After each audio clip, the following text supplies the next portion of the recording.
Rotted Review of the Day, and today it is the 10th of December, which means we are 10 days into our advent calendar of Christmas horror movies, counting down to the 25th.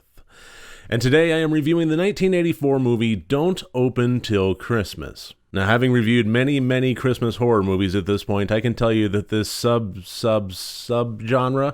is chock full of killer Santa Clauses, but in this movie we do things a little bit different, because there is a madman patrolling the streets of London that is finding normal Santa Clauses, folks dressed up, entertaining kids on the street corners, sitting in the malls and so forth, and finding ways to catch them alone and slaughter them.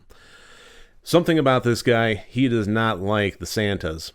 The movie pretty much takes place with Scotland Yard and the detectives trying to investigate who is doing this and why, and how to stop him before he kills again.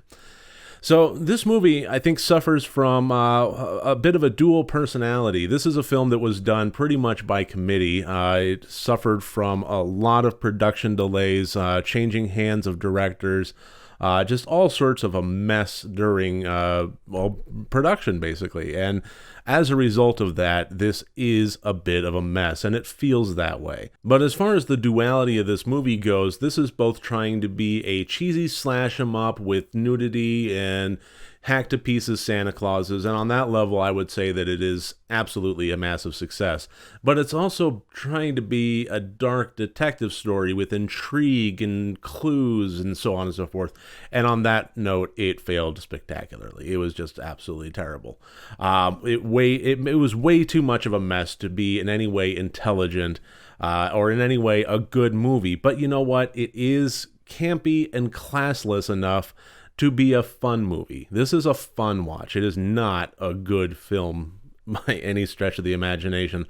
I'm going to go ahead and throw up all the scores here. As always, 4 different categories, each one worth up to 25 points for a total possible score of 100 points. And the intent category kind of reflects that duality. I wanted to give it a higher score because I did have fun with this one, but so much of this was reliant on having that kind of mystery, that detective, that hard-boiled London, feel to it that just didn't work. I would honestly love to see one of those professionals react videos where you get a spy, a former spy in their previous life watching spy movies and talking about, how accurate they are. I would love to see a professionals react of a forensic investigator or an actual retired police detective watching clips from this. I'm pretty sure they would run out of the room screaming with how they treat suspects, how they treat victims, how they handle evidence, and so on. It's laughable, and it almost adds to the campiness. But as I was saying, the intent kind of reflects that level of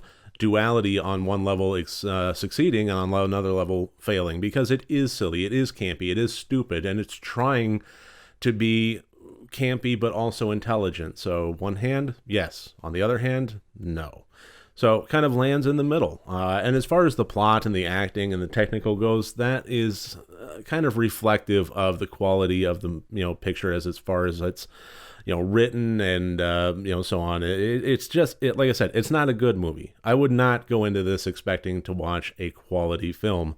And the rest of the scores kind of reflect that. As far as the technical goes, it was okay. Some of the practical effects worked. Some of the kills were fun. I will say that. The kills were fun. But as far as the other technical aspects of this goes, camera work, lighting, sound design, so on and so forth, it was okay-ish, kind of bad, not really.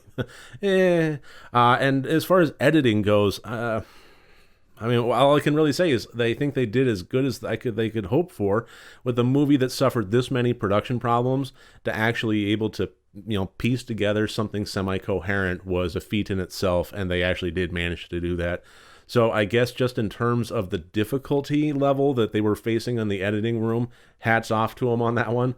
But even so, I really couldn't get the technical above 10 points there. So a grand total of 46 out of 100 points. I really don't have a whole lot more to say on this movie.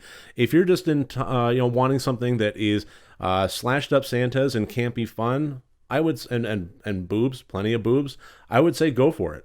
This is absolutely one to watch, but I don't think on any other level I can really recommend this movie. It's just not good enough to make a solid entry into something that I would say would be interesting to watch outside of the campiness. So that should about do it. That's my review of 1984's Don't Open Till Christmas. I really thank you for joining me here today. I look forward to seeing you tomorrow. If you like this video, please click like and subscribe. And if you want to support me further, my Patreon and my merchandise storefront links are below.